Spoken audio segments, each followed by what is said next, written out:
Hey, you're watching TC McCarthy, the most exciting and handsome science fiction author on video. Please buy my books. My new book is coming out in July of 2019, published by Baen Books. It'll be released in, well, I already said it'll be released in July of 2019. Science fiction, space opera, military science fiction, all kind of wrapped into one. Buy it early, pre-order it, and you'll get it on the day that it comes out. Now today we're going to be talking about a hero. He's not an American hero, he's an astronaut, but he's not an astronaut, he's actually a cosmonaut. And he's a very little known cosmonaut at that, but what he did and sacrificed for his country, really he should be remembered for forever. Who am I talking about? Vladimir Komarov. Now I used to speak a little Russian, I don't anymore. I can't remember anything other than «Можно кофе, пожалуйста», «Минеральная вода с газом или без газа», those sorts of things, basically asking for water or coffee. Vladimir Kamarov was on the ill-fated Soyuz 1 mission that occurred back in the 1960s. And think about it, these guys were basically riding converted ballistic missiles up into space. They put their lives on the line every time they climbed into one of these things that were originally intended to be a weapon against us and got shot up into the stratosphere. Now also consider at this time there was a major space race going on.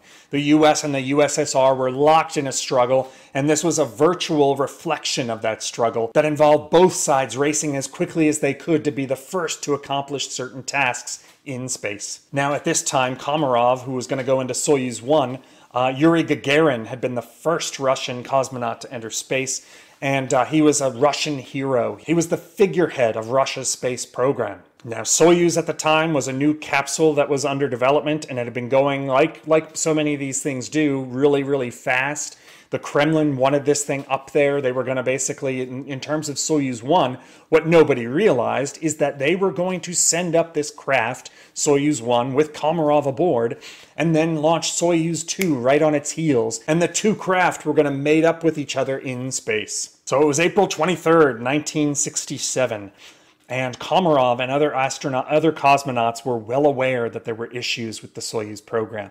I think there were something like 200 engineering issues that had yet to be solved, and they wanted to launch it anyway. So there was a major feeling of unease among the cosmonauts that they were basically, if they climbed into this thing, they'd be climbing into it almost certainly to their death. Now, since this was a new craft, there was a lot of jockeying going on between cosmonauts, and Yuri Gagarin, the most famous one, was demanding he be the one to go up in Soyuz 1. Some people interpreted this in retrospect as kind of Yuri Gagarin knowing it was going to be a dangerous flight, knowing that somebody was going to probably die, and wanting to take that himself to protect the other cosmonauts. It's not clear. I believe, knowing these guys, everybody wants to be the first.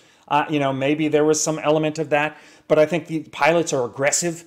They're winners, and I think that Yuri Gagarin was one of those types. So Komarov climbed into the spacecraft, they launched, it went into orbit, and almost immediately they started having problems. Only one of the solar panels deployed, so he couldn't get proper electrical power to his systems. And probably one of the worst effects is that it basically, the failed deployment somehow affected his attitude sensors, and so he couldn't, the craft couldn't be automatically controlled. You have to be able to control the attitude of your spacecraft if you ever want to get back down to Earth. So Komarov is up there knowing he's got a major problem. At one point he even started kicking on the side of the spacecraft trying to dislodge, sorry I shouldn't laugh, trying to dislodge the solar panel.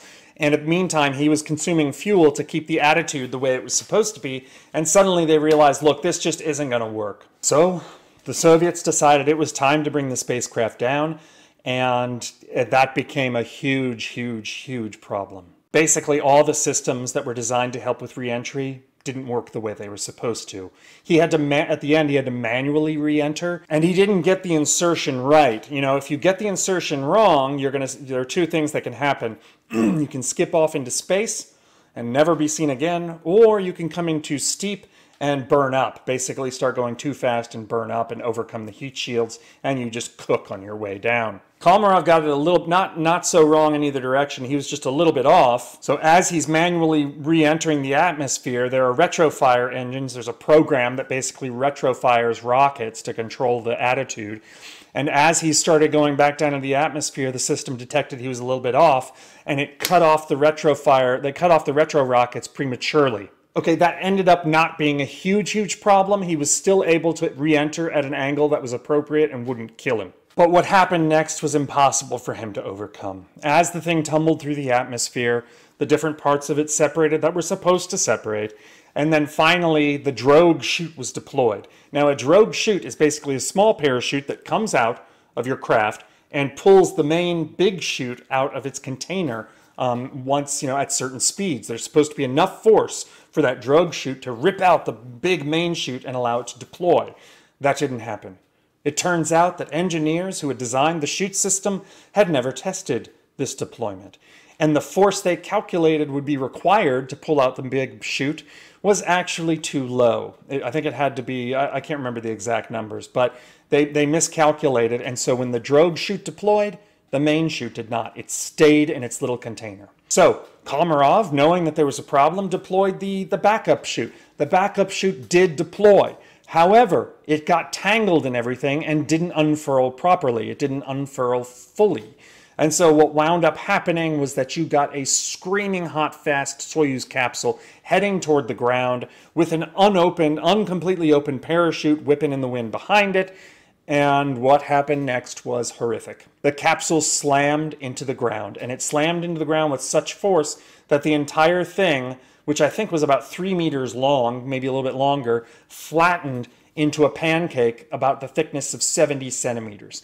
They could not find Komarov's body. I think the only part of his body that they found was reportedly his heel. He had basically been smushed into nothing. To make it even more difficult, once it slammed into the ground, the retro rockets at the base of the capsule exploded, burning everything and melting a good portion of the capsule. So really, there was very little to recover of Komarov. Now, several books have been written, at least one, I shouldn't say several, at least one book has been written in Russia about Komarov. And apparently, looking back at him, he knew there was a problem, all the cosmonauts did. And he, according to books, he literally took this place because he didn't want the Soviet national asset, Yuri Gagarin, to die. Everyone knew this was going to be a horrific problem on these Soyuz spacecraft.